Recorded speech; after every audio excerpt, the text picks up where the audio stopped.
Saying rest in peace as the number 3 in the CFP first rankings. No team has ever made the college football playoff when ranked number 3 in the first rankings. The Dogs look to be the first ones to break out of that.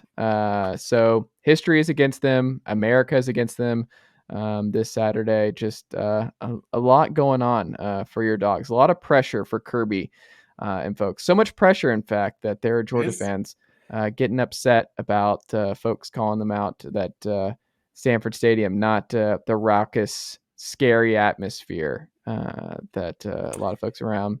Tennessee's making some big mistakes this week. The college football rankings are not their fault. That's rat poison delivered by the College Football Playoff Committee. But yeah, Eric Ainge coming out saying that Sanford Stadium isn't that loud.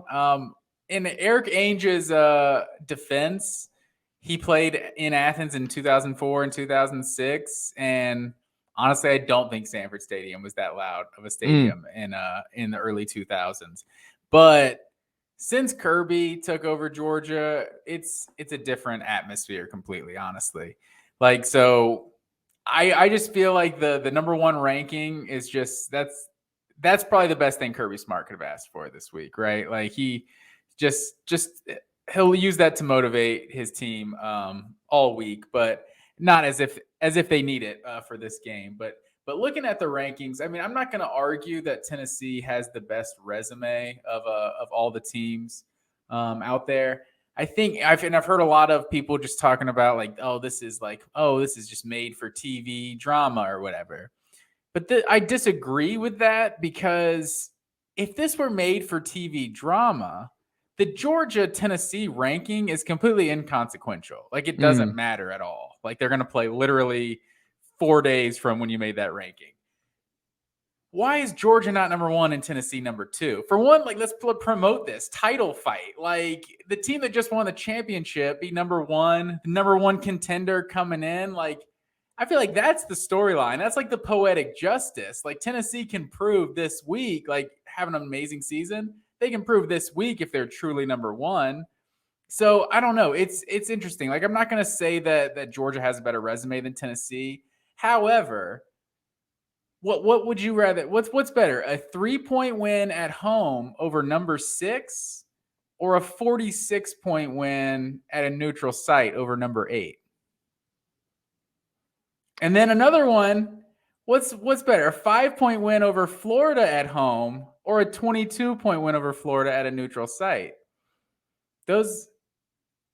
Alabama, I know no one thinks Alabama or Oregon is as good as Alabama, but right now Alabama's the number 6 team in the country. And it's debatable if they should be 6, honestly. I would put TCU at 6 ahead of Alabama. I know that's not Matthew W. Green making the case that Oregon is on the same playing field as Alabama on a neutral site. I know that's not what I'm hearing on this podcast right now, Matt. Well, I know you're not going down this road. For one, Alabama was on the road with Tennessee, so that's an advantage for Tennessee. But yeah, no, I'm not suggesting that Oregon is as good as Alabama. I would bet on Alabama every day of the week if they're playing. I mean, but you look at the teams, what they actually have been this year, and it's not that different. Like, outside of the one game versus Georgia, Oregon's averaging 48 points a game. Like, they're like one of the best offenses in the country. So. But going back to the rankings, like, I just don't understand what you can do to justify TCU being behind Alabama. Like, for one, just as the committee, like, you're probably sitting there in the room like, yeah, TCU is probably going to lose anyway at some point. They're not going to go undefeated. Like, they could. No one thought they were going to start 8-0 either. But they're probably not going to go undefeated. They should be ahead of a one-loss Alabama to this point. Like, what has Alabama proven? Like, yeah, their best performance is a 3-point loss in a super rowdy environment in Knoxville. Like, what's their best win? Like, Texas A&M is not a good team. Even Texas, like, without Ewers, like, a 1-point win at Texas, like, that, I would definitely say at Texas is their best win. But it's like a 1-point win over a team that's also lost 2 more Big 12 games. Like, lost to Texas Tech, lost to who else? I'm forgetting. Oklahoma State. Yeah, so it's like, that's their best win, where TCU has beaten Oklahoma State. They've beaten Kansas State. They're undefeated. Like, I just don't understand how you can justify. And Clemson's resume is not as impressive as TCU's either. I would definitely have TCU at 5 instead of 7 right now. And especially Clemson ahead of Michigan. Like, I guess Michigan's going to be the team that gets punished for their out of conference schedule. Like, who else are these other teams playing out of conference? Like, there's plenty of teams. Well, Michigan, I think, has had the easiest of anyone going through. I forgot someone tweeted like the kind of strength of schedule rankings, and basically like teams, and the average team had an 8% chance of going 8-0 on Tennessee's schedule, and then they go through it of like all the different 8-0s and like what the chances are of an average team doing it. And I think Michigan was like 64%. I think they were the easiest path to going 8-0 to this point. I think that's part of what docked him, but I agree with you that I think I would have definitely flipped Clemson and Michigan. I would have put Clemson behind Alabama. Like, who's actually believing in Clemson to this point over what we've seen from Alabama? I would put them behind TCU. Like, you could make the case that Clemson's like should belong somewhere like 7. I also wouldn't have put Ohio State ahead of Georgia to this point. I would have had Georgia 2, Tennessee 1. I mean, I told you on the pod, I would have had Alabama 3.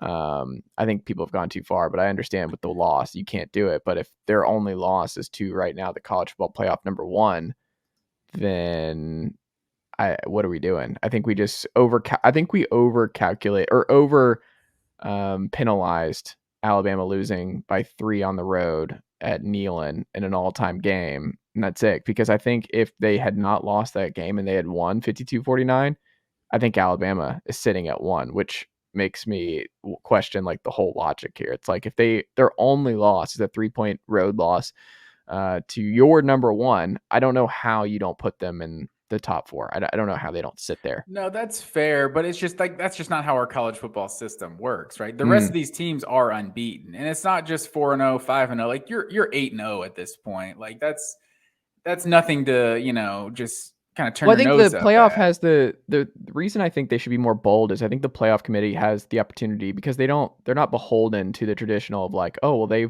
this is why you play the games. You can't penalize people for playing their schedule and this, that, and the other. That's why I think the AP poll is important. Is you reward the people who play what's in front of them, the TCUs, the Michigans. It's like, hey, they're taking care of business, even their strength of schedule. It's like whatever. That's just the way it is. So you don't put Alabama in front of them there. But the playoff should factor in based on what we've seen from past playoff games from Alabama teams, from what we've seen in Bryce Young in the past, what we've seen from Nick Saban. Like, I think they should actually factor in so many more off the field stuff or just past performance and things like that they should be brave. Like even a 2-loss. See, I disagree because that's already going to be there in your subconscious. Like you're already going to be biased towards, oh, I know this guy was a 5-star recruit. He was a Heisman winner. Nick Saban's a great coach. Like that's going into the how you feel about this team already. But like what have they done to prove that they should be ahead of an unbeaten team in a Power 5 conference? Like I don't really get that. Like I understand that they are a good team. Well, let me ask you this, Matt Rankings shouldn't work one way, and then the playoff rankings work another way. Like we all understand how the rankings have traditionally worked in football. Like this isn't like Vegas. Like yeah, if this was Vegas making the odds, Alabama would lose. I mean, they'd still be number 1 because they'd be favored ahead of Tennessee on a neutral site right now. So it's like Tennessee's win versus Alabama just doesn't matter at that point. So it's like you can't just go. Well, hold on. Actually, when you said that, model. I'm not certain that they would be favored on a neutral site against. I think Tennessee. I heard earlier this week that they were. I'm not sure who said that, so I'm not 100% on that. But it's because Vegas is also factoring in how the public is going to vote or how is going to bet. So it's like Alabama is just ingrained in everybody's brain as the elite of elite in college football, and so your best bet is probably to be on Alabama. Like most times, they usually win, but right now it's like that's not how the actual playoff ranking is supposed to work. It's this combination of how good you are versus the resume versus the whatever. Like you've proven it's obviously it's an inexact science, but if you're just going by resume, if you're just like it's I don't know, it's different. If you're just going by resume, like Michigan's got a terrible resume, but we've all watched them play, and Michigan looks like an elite team in college football. Like Michigan's probably below all of these teams who are going on straight resume, but it's not just straight resume. Like Georgia's resume probably isn't as good as TCU's, but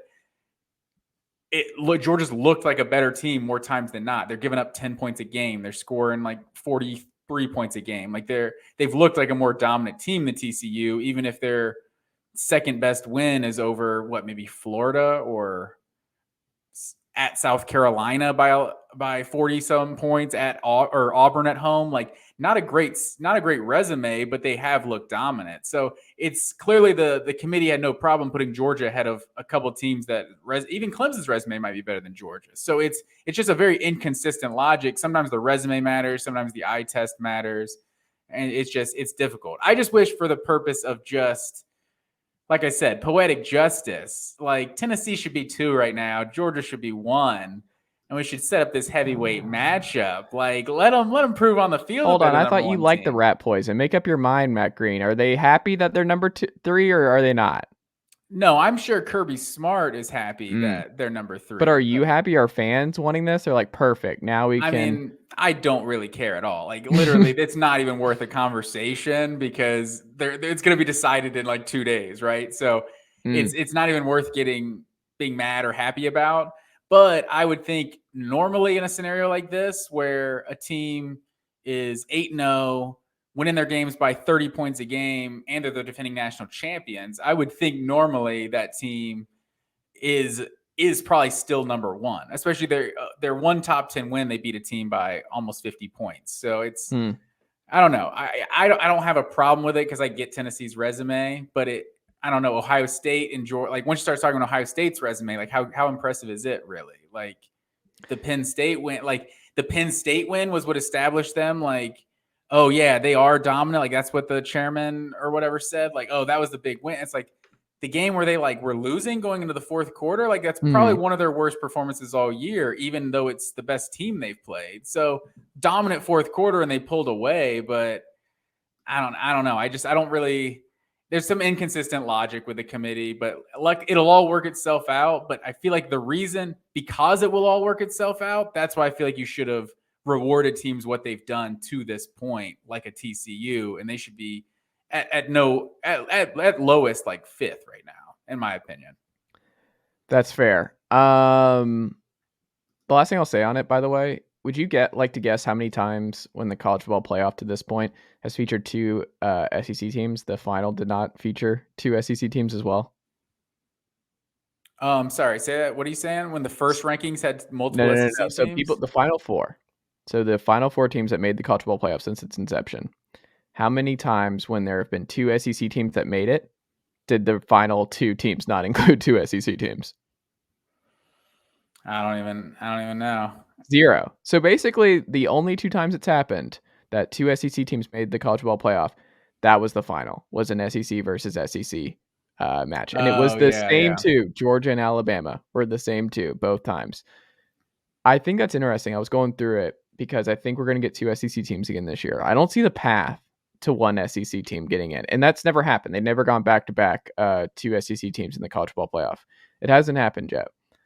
That being said, it's a good bet to bet on the 2 SEC teams to make it to the final because they're not going to have them face each other in the first round. That's just, they're splitting them up, and then those 2 teams just beat up on either Michigan or Ohio State, and then Clemson and or like a Notre Dame. So you're saying you don't see the path to only 1 SEC team making it? No. I think that, I don't know about things have to go really awry with the big 3. See, I think there's some help is needed to have 2 SEC teams because I look at it right now, like if Tennessee's number 1, like Tennessee running the table and winning the conference, that's only 1 SEC team is getting in at that point. You don't think a 1-loss Georgia who misses the playoff or misses the SEC title game, their only loss is to the number 1 overall seed, doesn't get in? It just all depends. I think the Big Ten champions getting in. I think Clemson is going undefeated. I think that's 2 spots right there. I think that's it. If the Big 12 champion is undefeated, the Big 12 champion's getting in. Like, also, if Michigan loses to Ohio State, the current Big 10 number 6, the current Big 10 school or Big 12, school is sitting at number 6. Who are they climbing? Who are they jumping? But I mean, if Georgia loses, that's 1 loss. I don't know if they're gonna. I mean, I don't think who's TCU Georgia's right now is behind Alabama, correct? They are. But Alabama will have a second loss if they lose to Tennessee. But if like Georgia will have like who's Georgia's best win at that point? If Georgia runs the table or loses Tennessee and wins the rest of the way, it's like Mississippi State, Kentucky, like obviously Oregon, they have that win still going for them. That's the one thing Georgia has is I think the Pac-12 champion has a legit shot if they can be a one-loss champ. I mean, what do we have? 4 of like the top 13 right now in the Pac-12 in the rankings. Like they cannibalize each other, man. We know Utah and their 2 losses are winning this thing and ruining it for everybody. Like that's not happening. Possible, but Oregon and UCLA, I feel like they both have and USC has the name brand. I just don't feel like USC necessarily has the resume right now, but they do have the name brand, and if they win out and beat Oregon, that's obviously going to go a long way. So it's the fact that it's going to be impossible for Oregon to jump Georgia near the end really hurts the Pac-12. But I mean, I think if Georgia beats Tennessee, obviously Tennessee has a lot of that win over Alabama, and then say Georgia, if Alabama wins the conference at that point, Tennessee's out. Get in. Yeah, it'd be Georgia and Alabama getting in. It'd be the same as last year. Yeah. See, I guess I could see that happening. That's what I'm saying. I think the big three, basically the path for Tennessee, I think it's going to unfold this way. Tennessee loses, and then Georgia runs the gauntlet. Tennessee and Georgia are in, no question. They're both in. If they both take care of business the rest of the way. If Tennessee wins on Saturday, and Georgia, that's their own loss, and then Tennessee runs the gauntlet, and they beat Alabama again, I think Tennessee and Georgia get in. Where things get weird is if Tennessee beats Georgia and then gets beat by Alabama in the SEC title game. Then you have a one-loss Georgia team who missed, and then you have Tennessee whose one loss is the second game of a 2-time against. So basically you have to pick against the defending champs or Tennessee who beat Alabama once and then lost in the SEC title game. Then you're in a weird spot if you're a committee. You're not putting a one-loss team ahead of Clemson, like an undefeated Clemson. Well, no, you don't have to worry about it. What I'm saying is there's 2. Like, if I think all we're going to have to worry about is Clemson and the Big Ten winner. That's it. I think what makes it interesting, though, is if Michigan beats Ohio State. Because Michigan losing Ohio State, Michigan's not going to have the resume to get in as a 1 seed or as a one-loss team. But Ohio State has the bias, has like the brand recognition, like the just the preconceived notion of how elite they are. But then you have to put in 2 Big Ten schools. I don't think they're put in 2 Big Ten schools over 2 SEC schools. Yeah, that's probably true. But you're talking like the TCU undefeated Big 12 champion doesn't have a shot to make the playoff. And I don't think so now. I just don't see how that's possible. They run the table, go undefeated in the Big 12. Like there's no chance they're getting let out. Well, hold on. Let me be clear. If they go undefeated last year. Here's the problem with this, Matt Green. They're not going undefeated. They still have to go to Texas next week. And I'm just going ahead and penciling that one in. That's where this all dies. They go to Texas. Gary Patterson gets his revenge on those Hypno Frogs, and it's over. And also, the Big 12 title game is notorious for this, of just self-destructing the Big 12. Like, we know that that's going to be on the table. Kansas State all over again in the Big 12 title game. Who wants any part of that if you're TCU? No, it's possible, but that's my point, is that there are a couple more data points out there. There's going at Texas, especially if they go at Texas, like that's Alabama's best win to this point. If TCU matches that, they definitely got to jump Alabama, but then also just the Big 12 championship, I feel confident will be a top 15 opponent, maybe even top 10 if it's, I don't know if Kansas State or Oklahoma State can get back into the top 10, but it's going to be a quality matchup. So I don't know. If they're 13-0, you have to put them in the college football playoff, even if it is over a one-loss Tennessee or a one-loss Georgia. I think you're undefeated, winning a major conference. I don't think there's any chance to play. Committee won't do it. Guarantee they won't do it. I don't think they'll do it. They see the Big 12 as a group of 5 school now. I think that Tennessee has a better argument. If Georgia's a one loss to Tennessee and they're sitting there at the 4-5 argument, like they don't have enough good wins to really justify being ahead of an undefeated Big 12 champion. They're not leaving out the defending national titles of a one-loss Georgia team over TCU. That's not happening, Matt Green. You're getting in that circumstance. They're not leaving them out. And we all know, like, that's one of those collective groans where we're like, really? Do we all believe that Georgia's not better than TCU? Are we doing this? Are we throwing TCU in here? Why are we playing the games? You know what I mean? Well, you didn't play Georgia TCU. you didn't play that game, but they played an entire conference schedule. Like they went undefeated. Like I don't Good know. guy, Matt Green, putting out his dogs, like not allowing them in the playoff. I like it. See, I'm not like that. I'm not doing that whatsoever. TCU gets in over a 1-loss Tennessee that's only losses to Georgia. We have problems, Sonny Dykes. We have problems, Dallas, Fort Worth. We got issues. I want to play all opening day next year. We'll punt Virginia out of here. Let's get TCU in here and beat their brains in. That's how I see it. Matt Green.